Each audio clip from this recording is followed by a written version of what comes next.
संध्या live, आवाज महाराष्ट्राचा। नमस्कार, मी सेजल आणि तुम्ही पाहताय संध्या लाईव्ह। यूपी पोलिसांनी नुकतीच एक मोठी कार्यवाही करताना 3 खलिस्तानी दहशतवाद्यांना एन्काउंटर केला। या तिघांचा संबंध पंजाब पोलिसांच्या चौकीवरील हल्ल्याशी असल्याचा आरोप आहे। पंजाब पोलिसांच्या टीमने भीत पोलिसांना या तिघांच्या उपस्थितीबद्दल माहिती दिली। यामुळे पोलिसांनी त्वरित कारवाई करत तिघे घाव घेतली। खलिस्तानी दहशतवाद्यांच्या चालींचा मागोवा घेणे, त्यांची माहिती गोळा करणे आणि त्यांचा सामना करणे हे सर्व पोलिसांच्या गावी होते।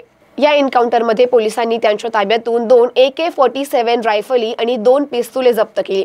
हे सर्व शस्त्रास्त्रे सामान्यपणे अत्यंत घातक असून दहशतवाद पसरवण्यात यांचा वापर केला जातोय। त्यामुळे या कार्यवाहीने सामाजिक धोका कमी करण्यात महत्त्वाची भूमिका बजावली। जगभरातील खलिस्तानी दहशतवादावर नियंत्रण ठेवण्यासाठी पोलिसांनी केलेल्या या कार्यवाहीचे सर्वत्र कौतुक केले जाते। यूपीचे मुख्यमंत्री योगी आदित्यनाथ यांनीही या धाडसी कार्यवाहीचे कौतुक केले।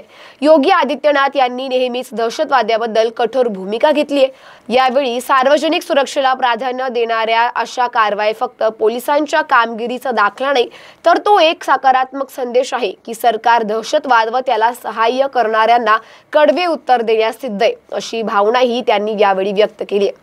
अशाच माहितीसाठी आमच्या संध्या लाईव्ह चॅनलला लाईक, शेअर आणि सबस्क्राईब करा।